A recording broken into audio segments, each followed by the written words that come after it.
He locked my wife in the garage for 3 days. I came back from a business trip and instead of a cold beer, heard strange cries coming from the garage. I found her crying, exhausted and bruised. When she whispered, "Our son did it," betrayal turned into revenge, and I made his life a living nightmare. Before we continue, please subscribe to the channel and write in the comments what time it is where you are now. I pulled into my driveway at 5:15, briefcase in hand, already thinking about the cold beer waiting in my refrigerator. Quarterly reports could drain a man, even after 35 years as a CPA. But the silver sedan parked in my usual spot made me pause. Brent's car. He never came by unannounced. Before I reached the front door, it swung open. Della stood there, smiles stretched across her face like plastic wrap pulled too tight. "Clark! Perfect timing. We have something incredible to share." I stepped inside, setting my briefcase on the entry table. Brent sat on my living room couch, hands clasped between his knees. He glanced up briefly, then away. The coffee table was covered in glossy brochures, spiral-bound documents, and small bottles with labels promising vitality and wellness. "What's this about?" I asked. Della gestured to the materials like a game show host revealing prizes. "A ground floor opportunity in the wellness industry. We're talking about building real wealth, Clark. Multi-level marketing done right." I moved closer, picking up one of the brochures. Before and after photos. Income projection charts showing exponential growth. Testimonials from people I'd never heard of claiming life-changing results. "How much are you asking for?" $45,000. Della said it casually as if discussing lunch plans. "It's an investment in Brent's future. In our future." I looked at my son. He still wasn't meeting my eyes. "Let me see the business plan." We moved to the kitchen table, where the light was better. Della spread out documents while maintaining a constant narration about revolutionary products and unlimited earning potential. I put on my reading glasses and began working through the numbers. The compensation structure revealed itself quickly. 70% of projected income came from recruiting new distributors, not from selling products. Each distributor had to purchase $3,000 in initial inventory. The fine print showed that only 2% of participants ever made a profit. I pulled out my notepad and began calculating. If Brent recruited 6 people, and each of those recruited 6 more, and those recruited 6 more, the math collapsed under its own weight. You'd exhaust the entire population of Florida in 7 recruitment cycles. "This is a pyramid scheme," I said. Della's smile hardened. "That's what everyone says about network marketing at first. The people who succeed are the ones who believe. The people who succeed are the top 3% who got in years ago." I tapped the income disclosure statement buried on page 14. "Look at these numbers, Brent. Do you understand what they're showing you?" My son mumbled something noncommittal. "The business model requires an endless supply of new recruits," I continued. "When that supply runs out, and it always does, the bottom 97% lose their investment. You'd be asking me to fund your position in that 97%. You just don't understand modern business." Della's voice had developed an edge. "I understand numbers. They don't lie." I removed my glasses and looked directly at her. "I can't support this." That's when her mask came off completely. "You've never supported us." She stood abruptly, chair scraping against tile. "You sit on your money while we're trying to build something. You couldn't even help with our wedding. You've never offered anything without strings attached." I felt something cold settle in my chest. "That's not accurate." "Isn't it?" Her voice climbed higher. "Name one time you've actually helped us without making us feel like beggars." I stood and walked to my home office, returned 30 seconds later with a manila folder. Tax preparation habits die hard. I kept copies of everything. I laid out the documents in chronological order. Bank statements, canceled checks, loan agreements signed and never honored. March 2022. My voice stayed level. $30,000 for your house down payment. You called it a loan. I never asked for repayment. Della opened her mouth, but I continued. July 2022. $18,000 for Della's boutique inventory, also called a loan. The boutique closed in 6 months. I placed another check on the table. December 2023. $15,000 for Brent's vehicle because his credit application was denied. Another document. April 2024. $17,000 split across various investments and emergencies you presented as urgent. I arranged them in a neat row. $80,000 worth of generosity met with silence. I have documentation for all of it. You've never made a single payment. Not one thank you note. The kitchen went quiet. Della stared at the checks like they were forgeries. Brent finally stood, but he still wouldn't look at me. We should go, he said quietly. Della snatched her materials, stuffing them into her bag. Papers spilled out. Neither of them bent to pick them up. You'll regret this. Della's finger stabbed the air between us.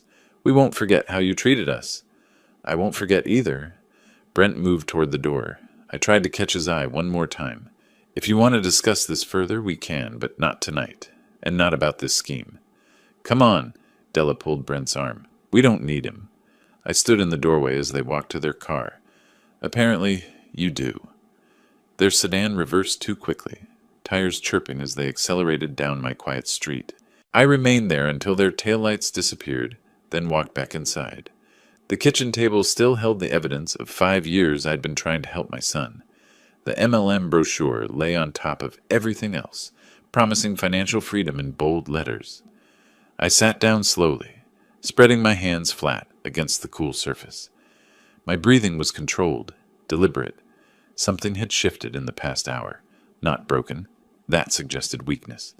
This was more like a recalibration, a reassessment of accounts that had been carrying too much bad debt. I thought about the way Brent never once defended me against Della's accusations, the way he'd stood there, passive, letting her rewrite our entire family history. The son who used to help me during tax season, who knew the value of numbers and honesty, had disappeared somewhere along the way. The overhead light hummed. Outside, the evening was fading into that peculiar Florida dusk where everything looked washed in amber. I kept staring at those documents, adding and subtracting figures I'd never asked to be repaid. When you're an accountant, you learn to recognize patterns, lost columns that keep growing, assets that depreciate instead of gaining value, investments that will never, ever break even. I finally understood what I was looking at. This wasn't family anymore. This was a transaction that had been running in the red for 5 years, and the other party had just demanded an additional $45,000 to stay in deficit. The decision crystallized with the simplicity of a balanced equation. No more subsidizing failure.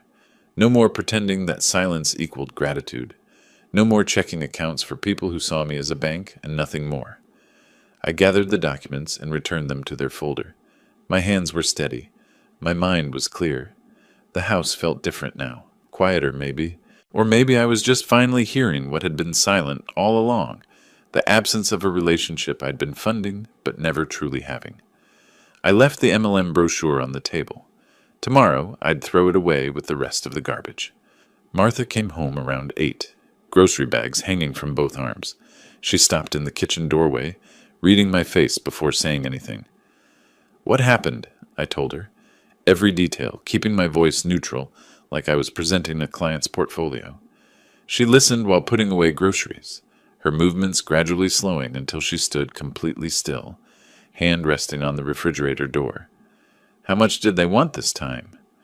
$45,000, for a pyramid scheme disguised as wellness products. Martha closed the refrigerator and sat down across from me. She picked up the abandoned brochure, studied it briefly, then set it aside. You said no. I showed them exactly why I was saying no. Della didn't appreciate it. I imagined she didn't. Martha reached across the table and took my hand. Clark, you did the right thing. Did I?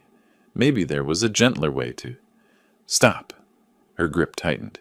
This is the 4th time she's come to us with one of these opportunities.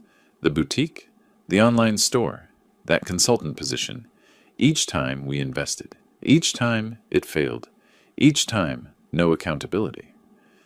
She stood and walked to the calendar hanging on the wall near the phone. Her finger traced over the past year. Brent's birthday last October. We invited him for dinner. He canceled 2 hours before because Della wasn't feeling well. Thanksgiving. They came for 30 minutes, ate, and left before dessert because Della had a headache. Christmas. They didn't come at all. Said they were starting new traditions. Martha turned to face me. When was the last time he called just to talk? Not to ask for something, not because we called him first? When? I couldn't remember. He's 37 years old, Clark. He's not our little boy anymore. He's a grown man who's made his choices. He's still our son. I know. Her voice softened. That's why this hurts so much. We moved to the living room and talked until nearly 10. Martha reminded me of patterns I'd been trying not to see. The way Brent had changed after marrying Della. How he'd stopped visiting except when he needed money. How he let his wife speak for him in every conversation. She asked me what I'd tell a client in this situation. I'd tell them to cut their losses, I admitted. Then take your own advice. That night, I slept better than I had in weeks. Maybe it was the relief of finally saying no. Maybe it was Martha's validation, or maybe it was knowing I'd done the right thing, even when it felt hard. The next morning was aggressively normal, coffee brewing while I reviewed my conference schedule. Toast I didn't really want, but ate because Martha made it. Packing my overnight bag with the practiced efficiency of someone who'd done it 100 times. Text me when you get to the hotel, Martha said, handing me my travel mug. I always do. I know. I worry anyway. I kissed her forehead. 2 days. I'll be back Saturday afternoon. I'll bring those orange blossom cookies you like from the airport.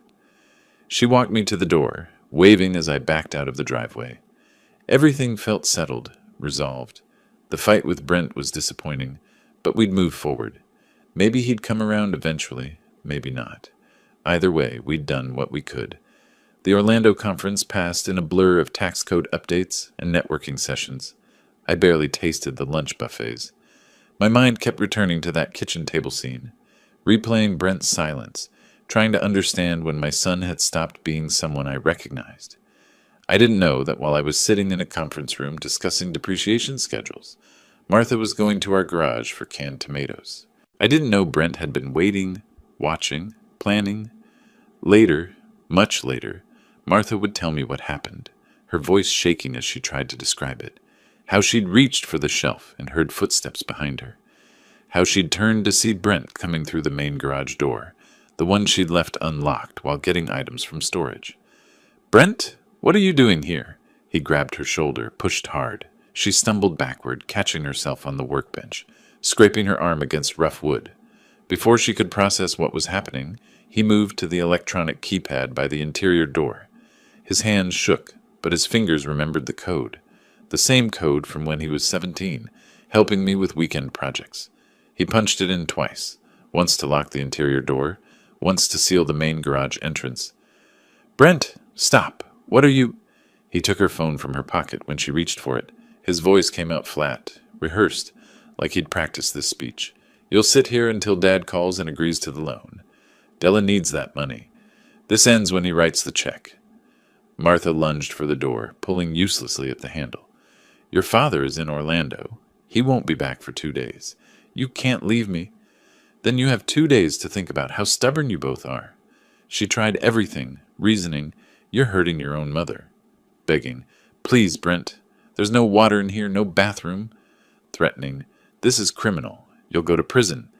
His face twisted with something that might have been guilt, but he shook his head. "Della said you'd try to manipulate me.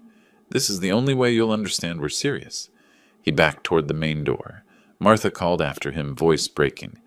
"Brent, please. The records your father showed you, $80,000, it's all true. You know it's true." He paused for just a second. "Della says you're exaggerating." "I'm not. Your father has proof. You saw it yourself." "I can't go back to Della without that money. I can't." "So you're choosing her over your own mother?" Brent's voice went quiet. "I'm choosing my wife, like you always taught me to do." Then he was gone, exiting through the main door, leaving her sealed inside. 3 days. No water source, no bathroom, no phone, no way to signal for help. The garage windows were too high and small, reinforced glass that wouldn't break even when she tried with a hammer from Dad's toolbox. August heat in Florida, even at night. Temperatures climbing past 95 during the day.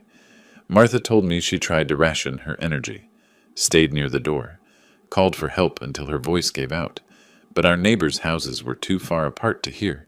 She tried to stay strong, tried to believe someone would come, tried not to think about dehydration and heat exhaustion, and how long a person could actually survive. I drove home Saturday afternoon, eager to see her after 2 days of tax seminars. But as I turned onto our street, something felt wrong. Couldn't identify it yet, just a prickle of awareness. Martha's car sat in its usual spot, but it looked wrong somehow. Then I realized it hadn't moved. The newspapers at the end of the driveway hadn't been brought in. 3 days' worth yellowing in the sun. I parked and hurried inside, calling her name. Silence. No TV sounds, no movement, nothing. I walked quickly through the house. Kitchen empty, living room empty, bedroom untouched. That's when I heard it. Weak, raspy, crying. The garage. My hands shook so badly the first code entry failed. The second time my fingers found the right numbers. The door swung open. Martha was collapsed against the wall, just inside. Face streaked with dried tears and dirt. Lips cracked and bleeding, eyes barely focusing. Bruises covered her arms and knees from falling, from desperate attempts to escape. I dropped to the floor beside her, checking her pulse with trembling fingers. Martha, Martha, can you hear me? Clark! Her voice was barely a whisper. I pulled out my phone, dialing 911, while reaching for the water bottle in my bag. I need an ambulance. My wife, she's been locked in our garage. 3 days. Severe dehydration. Is she conscious? Barely. I helped Martha sip water slowly, stopping her when she tried to gulp it down too fast. Please hurry. Martha's hand gripped mine weakly. Brent did this. Everything stopped. The world narrowed to those 3 words. What did you say? He waited until you left. Wanted you to change your mind about the money. I stared at her cracked lips, her bruised arms, her exhausted eyes. 3 days. My son had left his own mother, locked in a garage for 3 days, in August heat, without water, without mercy. Something cold and final settled over me like a second skin. The ambulance siren grew louder outside. Paramedics were coming through the front door, but I barely heard them. I held Martha's hand and made a decision more certain than any I'd ever made in 35 years of balancing accounts. Brent was going to pay for this. Every single consequence he deserved. The drive home from Orlando should have taken 90 minutes. I made it in 75, pushing the speed limit on I-4, checking my phone at every red light for messages that never came. Martha's silence bothered me more than I wanted to admit. She always responded to my texts. The conference had been a blur. Tax code updates, networking lunches I barely tasted, hotel room where I'd slept poorly. I'd texted her both nights. Conference good. Miss you. Home Saturday. Nothing back. I told myself she was busy, maybe still processing the argument with Brent. But the unease building in my chest said something else. When I turned onto our street just after 1, the Florida sun beat down mercilessly, heat shimmering off the pavement. My house looked normal from a distance, but as I pulled into the driveway, details emerged that didn't fit. Martha's car sat exactly where it had been Thursday morning. I could tell by the pattern of leaves beneath the tires, undisturbed for days. 3 newspapers in plastic sleeves lay scattered at the end of the driveway. She always brought them in. The front windows were closed tight despite August heat. My hands tightened on the steering wheel. I parked, grabbed my overnight bag, walked to the front door. Martha, I'm home. Silence. Complete, absolute silence. The house felt wrong immediately. No television sounds, no movement, no ambient noise of someone being home. I walked through each room, calling her name. Living room untouched. Bedroom still made with the same bedding from when I'd left. Kitchen showing evidence of my departure breakfast.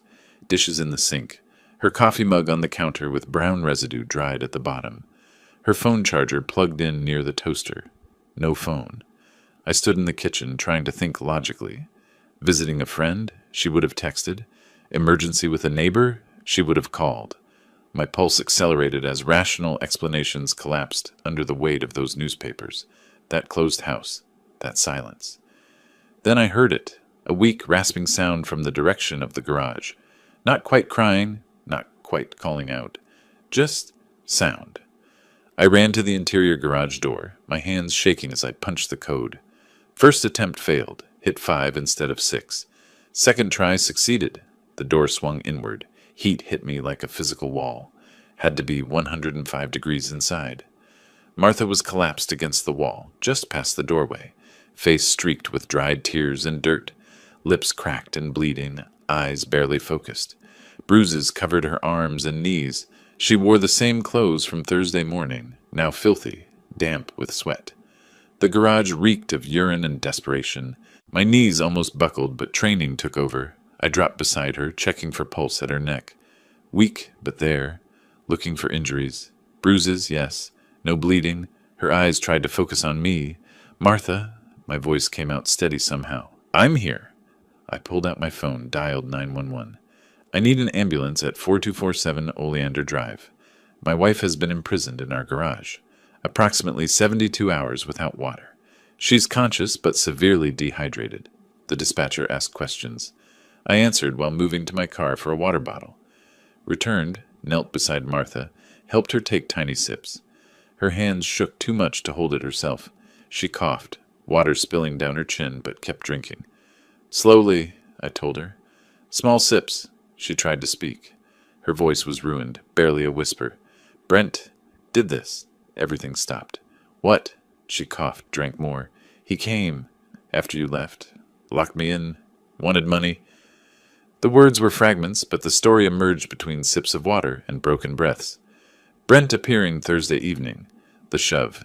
The electronic lock. Her phone taken. His words, stay here until Dad agrees. I listened, my face growing colder with each phrase. My son.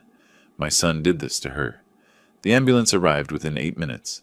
2 paramedics, Santos and Rodriguez according to their name tags, entered with equipment. Santos knelt beside Martha, checking vitals, asking questions. I stepped back, giving them room. Blood pressure cuff, pulse oximeter, penlight in Martha's eyes. IV lines started for fluids. Rodriguez photographed the garage, the door lock, Martha's condition. Standard procedure for suspected elder abuse. Santos looked at me. We're taking her to Tampa General. You can ride with us. In the ambulance, I sat on the bench beside Martha's gurney. Santos monitored the IV drip, checked vitals every few minutes. I held Martha's free hand, the one without the IV, feeling how thin it had become in just 3 days. Martha's eyes closed, her breathing more regular as fluids entered her system. She's stable, Santos said quietly, but this was close. Another day and we'd be having a different conversation. The weight of that statement settled over me. My son nearly killed her. Tampa General's emergency room was organized chaos. Martha was wheeled into an examination bay. Dr. James Wilson, mid-50s, kind eyes, efficient movements, took over. He examined her thoroughly while asking me questions. How long was she imprisoned? Any water access? Temperature in the garage? Previous health conditions? I answered everything. Wilson's diagnosis was clinical, but grave. Severe dehydration, stage 2. Contusions consistent with falls. Possible mild heat stroke. We're admitting her for rehydration and observation. At her age, complications can develop quickly. I sat in the waiting area while they moved Martha to a room upstairs. The full weight finally hit me. My son, the boy I'd raised, taught to ride a bike, helped through college, deliberately imprisoned his own mother, left her to suffer, chose money over family. The rage that formed wasn't hot and explosive. It was cold, methodical, and absolute. A nurse approached with admission paperwork. Mr. Henderson, your wife is settled in room 412. You can see her now. I stood following her through corridors that smelled of antiseptic and recycled air. Martha looked small in the hospital bed, connected to IV lines, heart monitor beeping steadily, but her color was better. I sat beside her, took her hand. Go home, she whispered. Do what you need to do. I kissed her forehead. I'll be back in the morning. Clark. Her eyes met mine. He's still our son. I paused at the door. He stopped being our son when he locked you in that garage. The evening sun painted my driveway orange as I pulled in around 6:30. The house looked normal from outside. Neighbors probably had no idea what happened here. Inside, the air was stale from being closed up. I didn't turn on many lights, just walked directly to the garage and stood in the doorway, looking at the space that had imprisoned my wife. The smell was still there. Sweat, urine, fear. I pulled out my phone and began photographing. The electronic keypad on the interior door. The high windows Martha had tried to reach. The concrete floor where she'd collapsed. Wide shots establishing the space. Close-ups of relevant details. Measurements of the window height. Temperature reading from my phone, still 93 degrees at 7 p.m. I photographed her dried tears on the floor, the marks on the door where she'd pounded, the overturned shelf where she'd tried to climb. This was evidence. I created a folder on my phone labeled Evidence, August 2025, and saved everything there. 30 minutes of systematic documentation, then I drove to Tampa Police Department headquarters. The desk sergeant directed me to the Family Crimes Unit. Detective Karen Morales was working late, a slim woman in her mid-40s, sharp eyes, professional demeanor. She listened to my statement without interrupting, taking notes on a tablet. When I finished, she asked direct questions. Your son had access to your home? He knows the garage door code. You have evidence of this? I showed her my photographs. She studied each one, nodding. This is criminal, Mr. Henderson. Florida takes elder abuse seriously. Based on what you're telling me, we're looking at false imprisonment and elder abuse charges. She followed me back to my house in her unmarked car. Wearing latex gloves, carrying an evidence collection kit, she photographed everything I'd already photographed, but with official police equipment. She dusted the electronic keypad for fingerprints. Multiple sets. Mine, Martha's, Brent's. She tested the lock mechanism, confirmed it could only be opened with the code from either side. She measured, documented, collected. When did you change this code last? She asked. Never. Same since installation 10 years ago. Who knows it? Family members, including Brent. She made notes. Any nearby security cameras? I remembered the Johnsons across the street. Tom Johnson installed a Ring doorbell last year. Morales walked across to their house. Lights were on. Tom answered her knock, listened to her introduction, pulled up his Ring app immediately. The footage showed Thursday evening, 7:14 p.m. Brent's silver sedan pulling up to my house. 7:17 p.m. Brent entering through the front door. 7:35 p.m. Brent exiting, driving away. Perfect timestamps. Tom transferred the footage to Morales' tablet without hesitation. Whatever you need. Martha's a good woman. Back at my house, Morales told me, I'll contact your son tomorrow for an interview. Based on the evidence, your wife's testimony, medical records, the security footage, the crime scene, we have sufficient probable cause for charges. The state attorney's office will decide what to file, but I'd expect false imprisonment minimum, possibly aggravated assault or elder abuse. These are felonies. How long? I'll try to speak with him Sunday, Monday at latest. If he cooperates, he'll be arrested, but can post bail. If he doesn't, we'll get a warrant. After Morales left around 9:30, I sat in my living room in the dark, exhausted but unable to stop thinking. Brent committed a felony. Martha could have died. This was planned. He waited until I left town.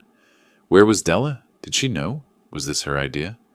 My phone sat on the coffee table. 4 missed calls from Brent. 3 unread texts. Friday at 2 p.m. Friday at 6 p.m., Saturday at 10 a.m., Saturday at 1 p.m. The texts, Dad, call me when you can. Dad seriously need to talk. This is important, please call. Brent was calling while Martha was locked in the garage. Was this guilt, or was he checking to see if I'd come home early? At 10:47 p.m., my phone rang. Brent. I watched it ring twice, 3 times. On the 4th ring, I answered, Hello. Dad, finally. His voice came rapid and nervous. I've been trying to reach you. Listen, about Mom, I know you're upset, but I need to explain. I didn't mean for things to go that far. I just wanted her to talk to you, to convince you to help us with the loan. It was supposed to be a few hours, I didn't know you'd be gone so long. It was an accident. I said nothing. Is she okay? Is she home? It was 3 days. Silence on his end. 3 days, Brent. You locked your mother in a garage for 3 days. I know, but I didn't know you'd be gone that long. The conference was supposed to be overnight. So you waited until I left town, trapped your mother, and your defense is that I stayed away longer than you expected. That's not... Look, I just wanted her to talk to you, to convince you to help us. By locking her in a garage, no food, no water, no bathroom. His voice rose. I panicked, okay? Della was so upset about the money, and I thought if I could just... You thought you could extort me by torturing my wife. Don't say it like that. Your mother is in the hospital. Severe dehydration. The doctor said another day and she would have died. Silence. Will she be okay? She'll recover. No thanks to you. Dad, I'm sorry. I really am. I made a mistake. A mistake is forgetting to lock the door. This was intentional. You planned it. You waited for me to leave. You used the code I gave you years ago when you were my son. I'm still your son. No. You're a criminal who assaulted an elderly woman and left her to die. Don't talk like that. This is your fault, too. If you'd just helped us, none of this would have happened. You've always been like this, never willing to help unless it benefits you. I gave you $80,000 over 5 years. That was different. That was before. Before what? Before you decided your wants matter more than your mother's life? You're twisting this. His voice cracked. Della said you'd do this. Said you'd make it about me being ungrateful instead of about you being selfish. I went very still. Della, so she did know. He realized his mistake. No, I mean, she didn't know I'm just saying, you're saying your wife encouraged you to do something to force my hand, and you chose to imprison your mother. That's not what happened. That's exactly what happened. My voice dropped to ice. You committed a crime, Brent. Multiple felonies under Florida law. You're not seriously going to... I already filed a police report. A detective is investigating. They have evidence. Security camera footage. Medical records. Your mother's testimony. Dad, please! Pure panic now. Don't do this to me. I'm your son. You should have thought about that before you locked your mother in a garage for 3 days. I'm begging you. Don't ruin my life over one mistake. You ruined your own life. I'm just making sure you face the consequences. Please, I'll do anything. I'll apologize to Mom. I'll never ask for money again. It's too late for that. Dad, don't call me that. You lost the right. I hung up. The phone immediately started ringing again. I let it ring out. 3 more calls. All ignored. Then a text. Please don't do this to me. I'm your son. Another. Dad, please answer. Another. Della's going to leave me if I get arrested. Another. I can't lose everything. I read each one. Felt nothing. Deleted the thread. The house was silent except for the air conditioning cycling on. I sat in the darkness, my phone finally quiet in my hand. It was nearly midnight. Tomorrow, Detective Morales would interview Brent.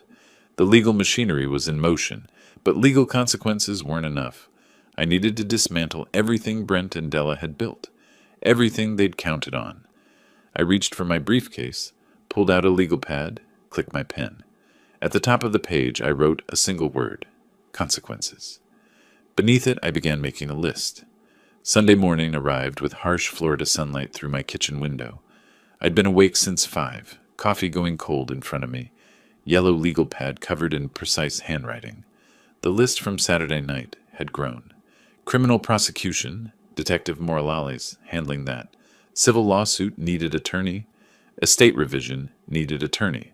Financial investigation needed information.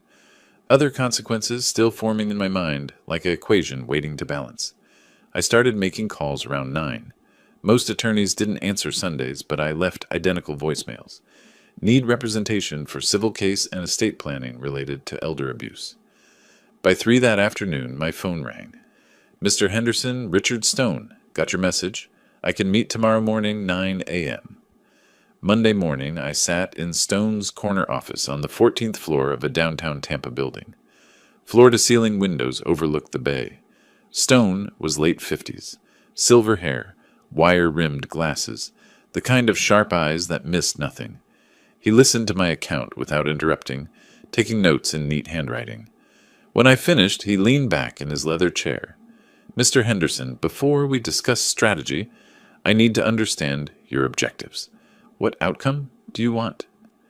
I want my son to face every legal consequence for what he did. Criminal, civil, financial. And personally, your relationship with him?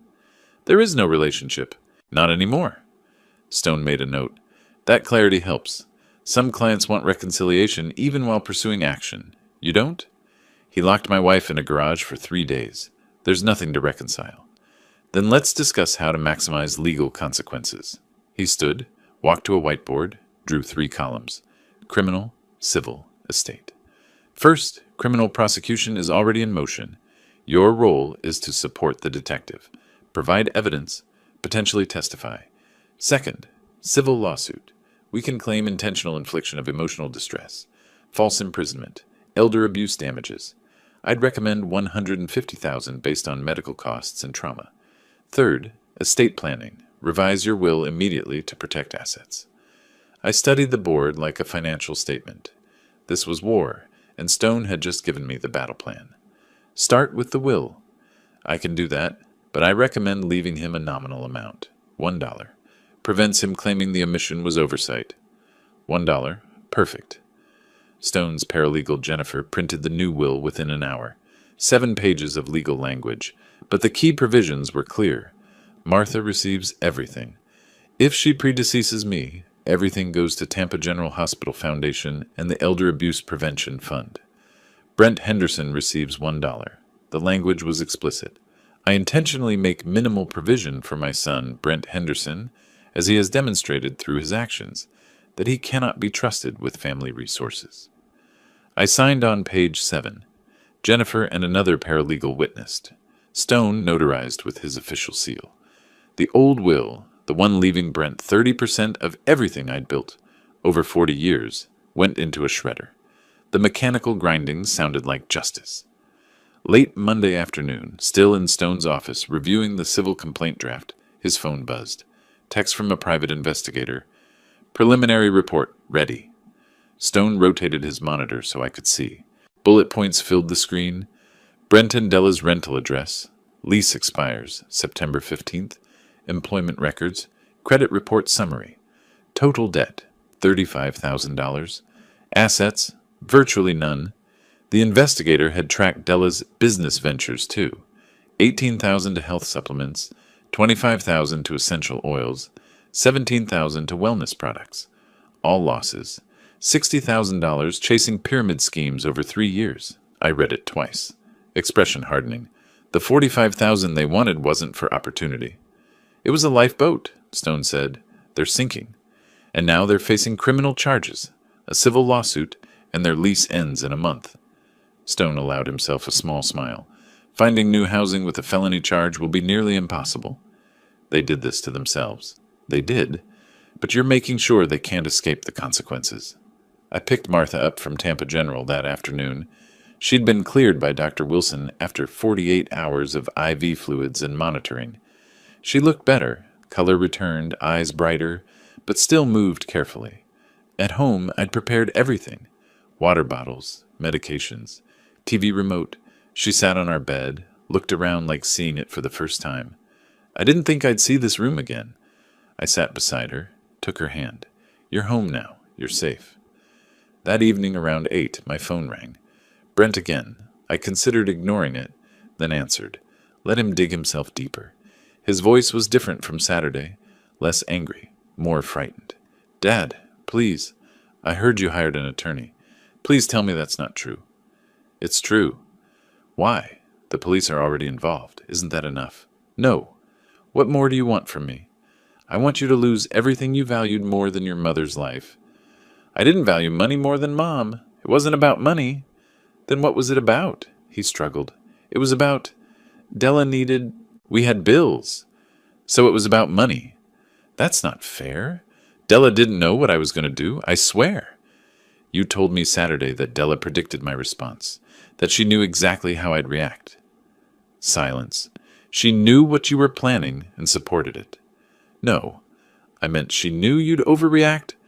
Overreact to my wife being imprisoned for 3 days. You're really going to destroy me, your own son? You destroyed yourself when you locked that garage door. I was desperate. We needed money. I gave you $80,000 over 5 years. You needed better decisions, not more money. So I make one mistake and you cut me out forever? It wasn't a mistake. It was a choice. You chose Della over your mother. You chose money over family. You chose to walk away and leave her to die. She didn't die. Not for lack of your trying. I ended the call. Then I pulled up his contact information, stared at the name. Brent Son, with a photo from 5 years ago, and pressed block contact. Changed the name to just Brent Henderson. No relationship, just a name. Later that evening, Martha asked me to explain everything. I told her about the attorney meeting, the new will, The civil lawsuit being prepared, the financial investigation. She listened quietly, face unreadable. Finally, one question. Is this really what you need to do? I need him to understand that actions have consequences, that he can't hurt people and walk away. She studied my face, seeing the transformation complete. Then do what you need to do. I trust you. Not quite permission, but understanding. For me, that was enough. But Clark, she added softly, don't let this consume you. It won't. Once it's finished, it's finished. Martha fell asleep in her chair around 10. I watched her, then checked my phone. Email from Stone. Civil complaint ready for review. Will file Friday unless you request changes. Detective Morales indicated arrest, likely Wednesday. Wednesday, 2 days away. I set down my phone, allowed myself a moment of satisfaction. The machinery was in motion, and nothing could stop it now. Wednesday morning felt different, sharper somehow, like the air before a storm. Martha was in the kitchen making tea when my phone rang at 9:15. Detective Morales. Mr. Henderson, I wanted to inform you personally. We arrested your son an hour ago. He's being processed now. I set down my coffee cup carefully. What are the charges? False imprisonment, a third-degree felony. Elder abuse under Florida Statute 825-102, also third-degree felony. Bond is set at $25,000. He'll be arraigned this afternoon. Did he say anything? He requested an attorney. Smart move, actually. But Mr. Henderson, the evidence is overwhelming. Security footage, medical records, your wife's testimony. The state attorney is very interested in this case. After we hung up, I sat still for a moment. Martha watched me from across the kitchen. It happened, I said. They arrested him. She nodded slowly, gripping her teacup. And now? Now he has to post $25,000 for bail. Then he waits for trial. Do they have that kind of money? I thought about the PI report. $35,000 in debt, no assets, no savings. No, they don't. Martha was quiet. Then, so he'll sit in jail? Until someone bails him out. Or until arraignment if he can't make bail. She turned back to her tea. I couldn't read her expression. Around 2 that afternoon, my phone rang again. Unknown number. I almost didn't answer. Clark Henderson. You son of a... Della's voice, shrill with rage. You had him arrested. Your own son. I'd been waiting for this call. Your husband committed multiple felonies. The police arrested him based on evidence. Evidence you gave them. You could have just let it go. Let it go. Your husband locked my wife in a garage for 3 days. It was a mistake. He panicked. It was a choice. He made it. Now he's facing the consequences? We don't have $25,000. Her voice cracked. He's going to sit in jail because you're too stubborn to help your own family. You have family elsewhere. Ask them. We've asked everyone. Nobody has that kind of money lying around. I let the silence stretch. Finally, then I guess he'll stay in jail until trial. You're destroying us. We'll lose everything. You already have nothing. The investigator's report was very thorough. $35,000 in debt. No assets. Your lease ends in 3 weeks. And Della, $60,000 on pyramid schemes. 3 different companies. You're not building a business. You're chasing fantasies. She went silent. When she spoke again, her voice was different, calculating. You've been investigating us? I needed to know what I was dealing with. That's illegal. It's perfectly legal in preparation for a civil lawsuit, which I'm filing Friday. A lawsuit? For what? $150,000. Intentional infliction of emotional distress. Elder abuse damages. Medical costs. Pain and suffering. Her breathing was rapid now. We don't have that kind of money. I know. The judgment will follow you for decades. Garnish your wages. Destroy your credit further. Make it impossible to rent. Buy a house. Get loans. Every time you try to rebuild, it'll be there. Why are you doing this? She was crying now. We made a mistake. People make mistakes. Mistakes have consequences. Your husband nearly killed my wife. I'm making sure he pays for it. And Della, based on what my son said Saturday night, you knew what he was planning. You encouraged it. So you'll pay too. I didn't know. I never told him to.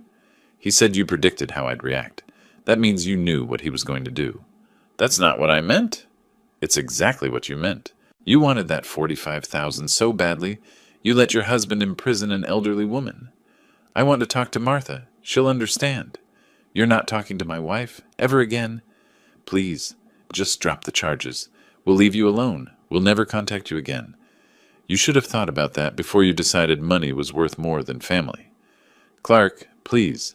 I hung up. Martha stood in the doorway. That was Della. Yes, she's desperate. She should be.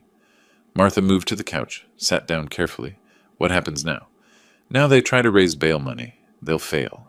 Brent sits in jail until arraignment, probably gets released on his own recognizance given his clean record. Then they wait for trial while I file the civil suit.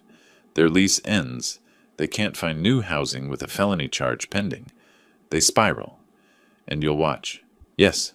She looked at me for a long moment. I don't recognize you sometimes. This version of you. This version of me is protecting you. I know. But Clark, where does it end? It ends when every legal consequence has been applied. Criminal conviction, civil judgment, permanent exclusion from our estate.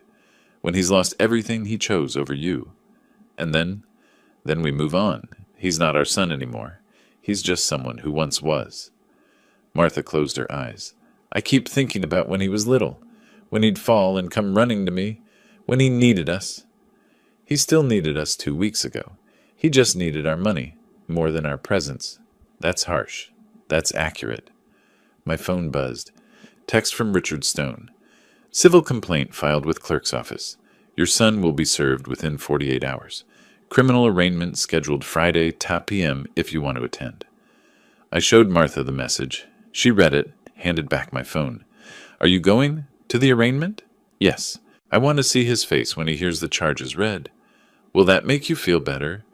It'll make me feel like justice is being served. She studied me again with that expression I couldn't quite read. Finally she stood, moved toward the bedroom. At the doorway she paused. I love you, Clark. This version and every version, but promise me something. What? Promise me that when this is over, when he's been punished and paid and lost everything, you'll let it go. That you won't carry this hatred forever. I considered that. I don't hate him, Martha.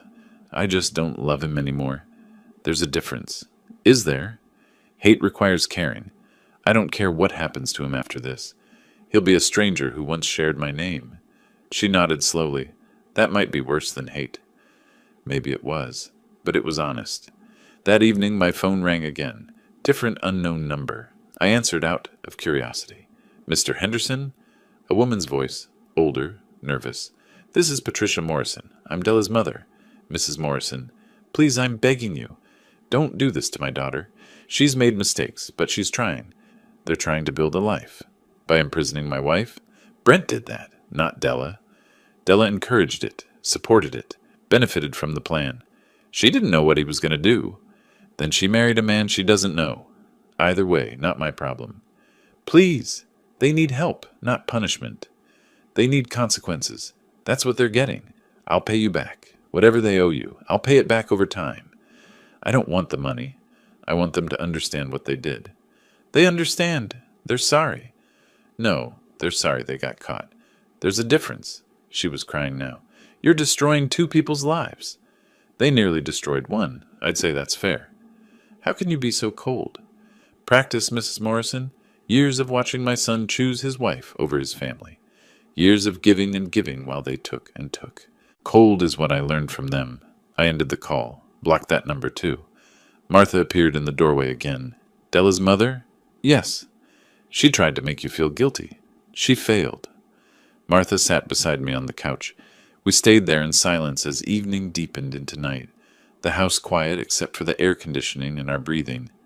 My phone sat on the coffee table, dark and silent. No more calls would come tonight. They'd exhausted their options. Friday's arraignment would be next.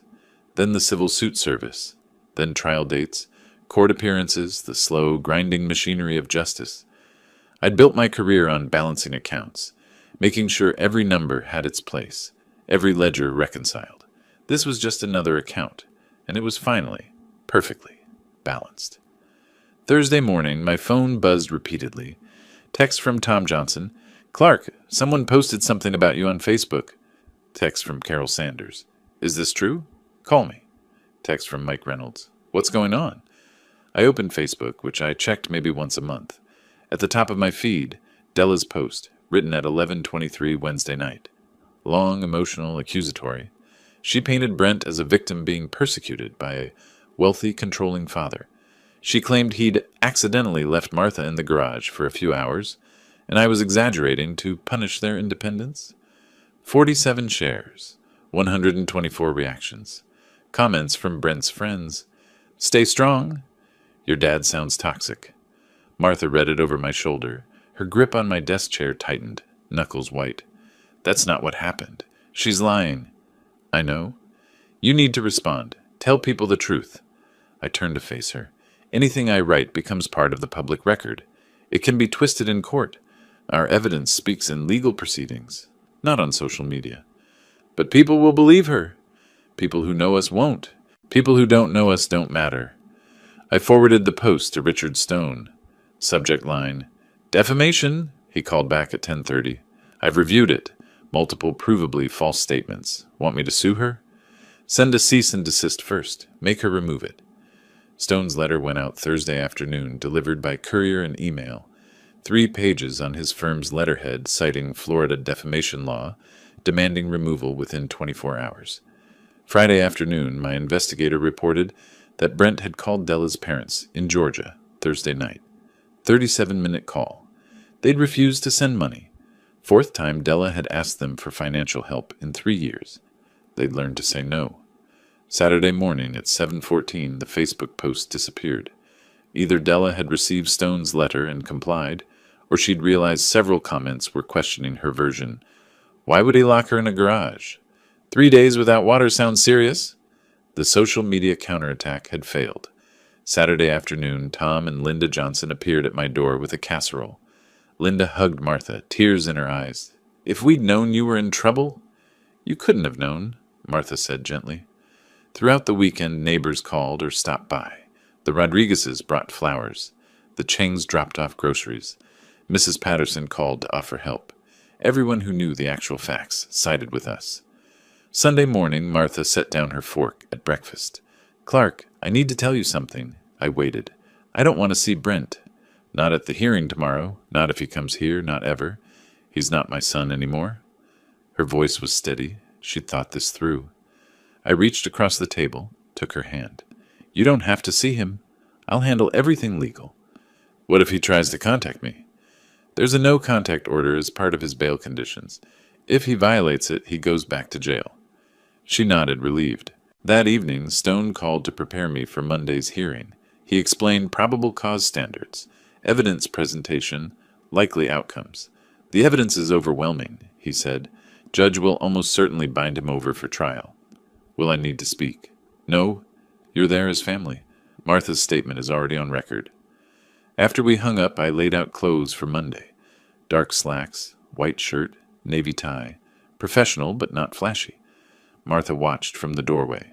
You don't have to go. I do. I want to see his face when he realizes how much trouble he's in. I set my alarm for 6:30. Tomorrow, I'd see Brent in court for the first time since this began. Tomorrow, the machinery I'd set in motion would grind forward another step. I arrived at Hillsborough County Courthouse at 8:30 Monday morning, passed through security, took the elevator to the 4th floor, found courtroom 4C. They were already there. Brent and Della on a wooden bench, heads close together, whispering urgently. Brent wore a navy suit that hung poorly on him, sleeves too long, shoulders too wide, obviously borrowed. He hadn't shaved in days. Brent saw me. Our eyes met for 2 seconds, his widened face paling further. Then he looked away quickly, stared at the floor. Della followed his gaze, saw me, glared. I walked past them without acknowledgement, sat on the opposite side of the hallway, pulled out my phone. In my peripheral vision, I watched Brent shake slightly. Della rubbed his back, whispering what I assumed were reassurances. At 9:02, the bailiff opened the courtroom doors. Judge Patricia Morrison entered. African-American woman in her 50s, efficient demeanor. Everyone stood. Be seated. Case number 2025, CF Loan 2847, State of Florida, versus Brent Michael Henderson. Is the state ready? Assistant State Attorney Rachel Torres stood. The state is ready, Your Honor. Is the defense ready? Sarah Chen, Brent's public defender, stood less confidently. Defense is ready, Your Honor. Torres presented with clinical efficiency. She read Martha's sworn statement. I was locked in my garage by my son, Brent Henderson, for approximately 72 hours without access to food, water, bathroom facilities, or means of communication. She presented medical records. Patient presented with severe dehydration, requiring 4 liters of IV fluid. Treating physician noted the patient would likely not have survived another 24 hours.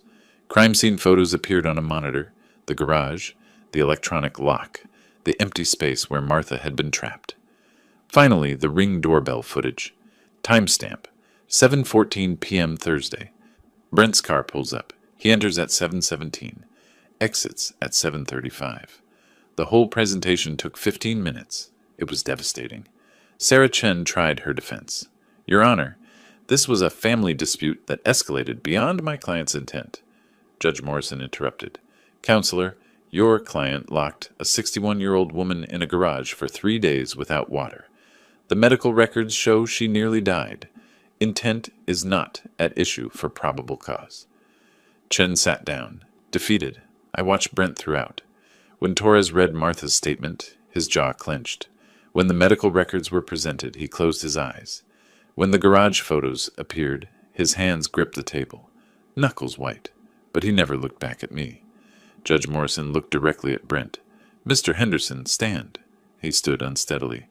I find there is more than sufficient probable cause. You are bound over for trial. Trial date is set for September 15th, 2025, at 9 a.m.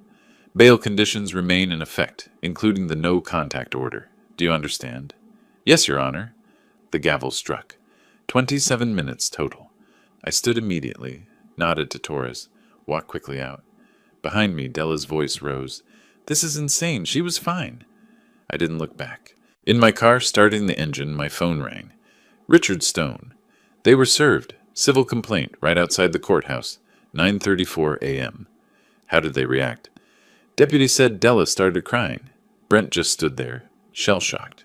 Good timing. Strategic timing. They've been hit with both cases in 30 minutes.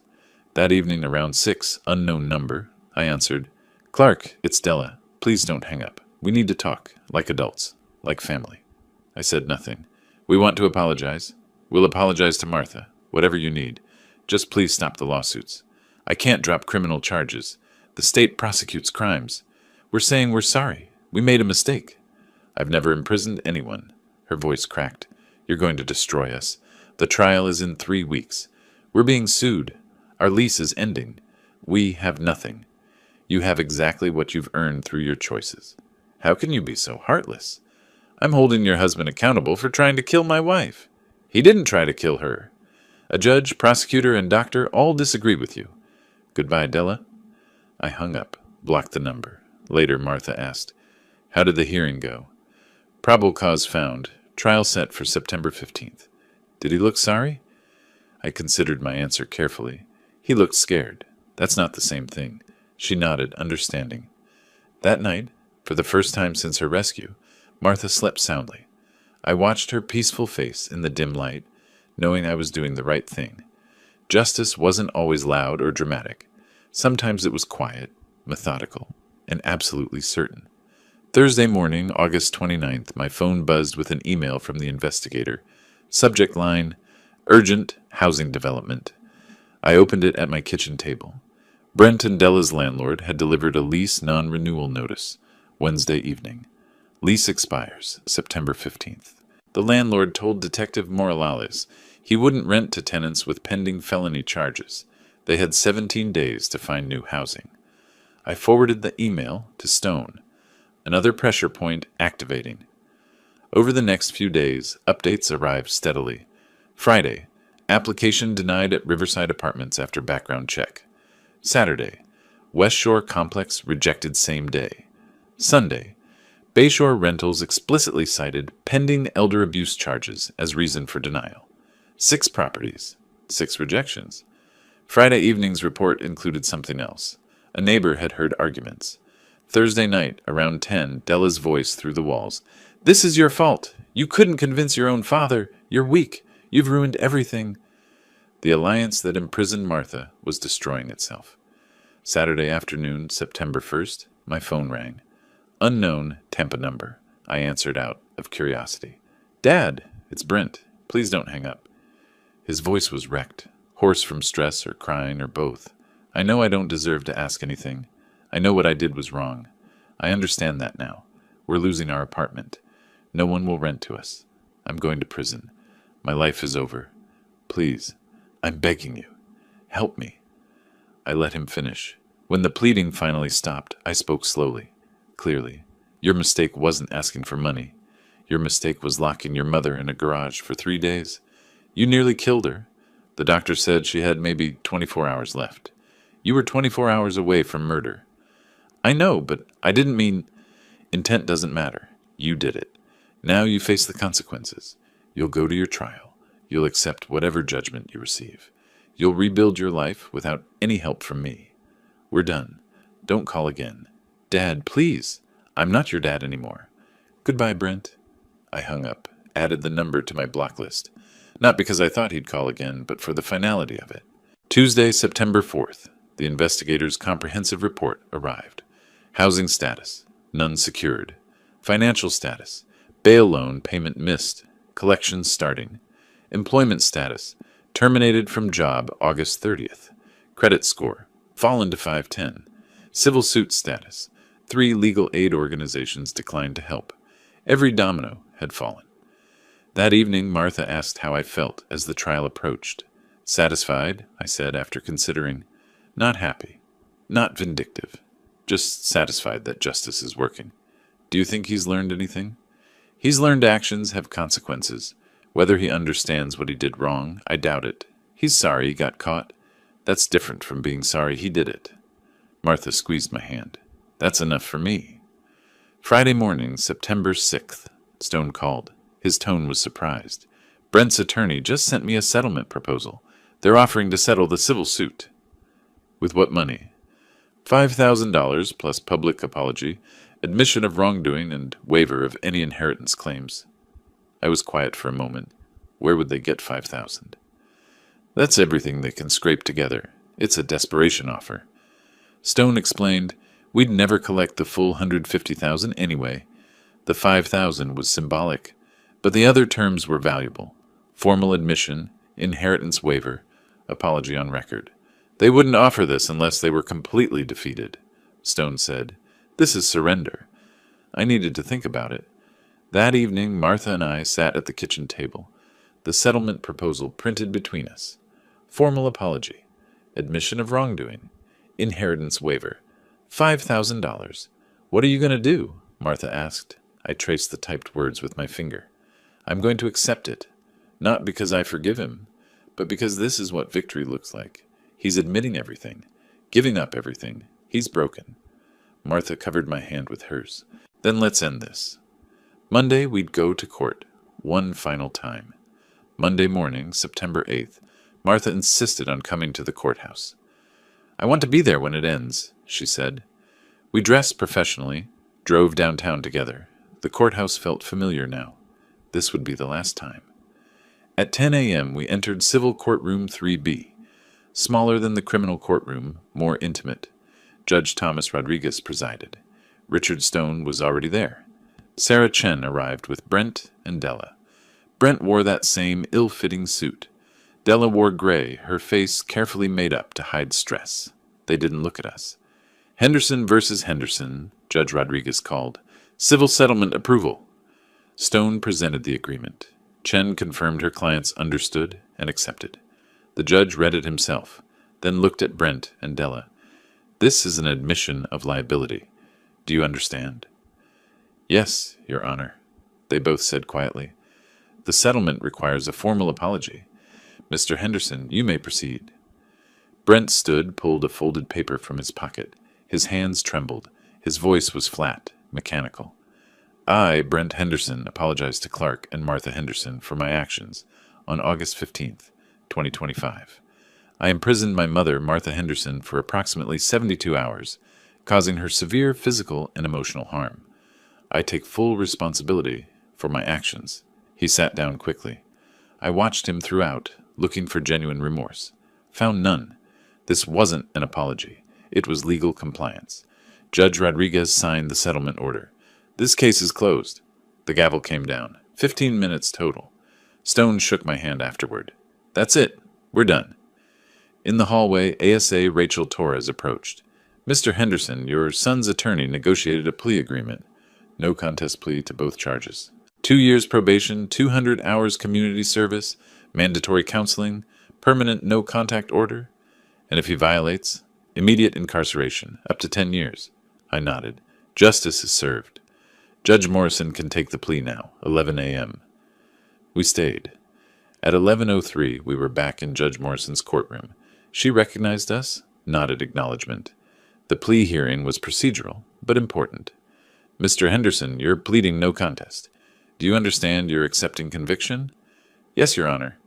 Do you understand if you violate probation, you go to prison? Yes, Your Honor. She signed the sentencing order. This court is adjourned. Another gavel. Another ending. We exited into the hallway. For a moment, Clark and Brent were walking toward the elevators, 10 feet apart. Brent glanced over. Our eyes met. 3 seconds. His eyes were exhausted, defeated. He looked like he wanted to speak. His mouth opened slightly. I simply looked at him. Not with anger, not with satisfaction, just acknowledgement. Then I took Martha's hand and walked past him toward the elevator. No words, nothing left to say. Behind us, Della's voice rose. 2 years? After everything? The elevator doors closed. In the car, Martha asked, What are you thinking? I'm thinking that justice isn't always dramatic. He admitted what he did. He has a felony record. He's supervised for 2 years. He can't contact us. He lost everything. That's justice. It works. And we're done? Really done. Both cases closed today. We move forward. That evening I grilled chicken while Martha made salad. We ate on the patio as the sun set, talking about ordinary things. Martha's book club, the Johnsons' dinner invitation, a cruise we might take in October. We didn't mention Brent. That chapter was closed. Later, in my office, I opened my laptop, found the Case August 2025 folder, added the final documents, settlement agreement, plea agreement, sentencing order, 24 days from crime to resolution. I created a subfolder, closed September 2025, moved everything into it, archived it. When I returned to the bedroom, Martha was already asleep, peaceful. I lay beside her, feeling something I hadn't felt in weeks, complete calm. It was over. Justice was served. We could rest. If you liked this story, please like this video, subscribe to the channel, and share your impressions of this story in the comments. To listen to the next story, click on the box on the left. Thank you for watching.